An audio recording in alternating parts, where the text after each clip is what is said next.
మనసుతో మాట్లాడడం, మనసు విప్పి మాట్లాడటం. ఈ రెండిట్లో మనసుతో మాట్లాడే మనస్తత్వం పవన్ కళ్యాణ్. చాలా చక్కటి బాధ్యతాయుతమైనటువంటి, వివరణాత్మకమైనటువంటి విధానాన్ని, ఆచరణాత్మకమైనటువంటి మాటలే మాట్లాడారు పిఠాపురం సభలో.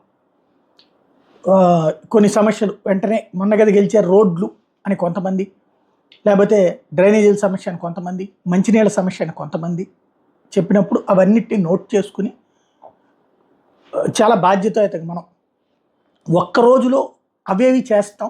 లైక్ అమ్మాయికి కష్టం వచ్చింది అన్నప్పుడు వెంటనే చెప్తే 9 రోజుల్లో వచ్చింది. ఇవి అట్లాంటివి కాదు. ప్రస్తుతం ఆర్థిక వ్యవస్థ అస్తవ్యస్తంగా ఉంది, డబ్బులన్నీ నిధులు దారిమళ్ళిపోయి ఉన్నాయి.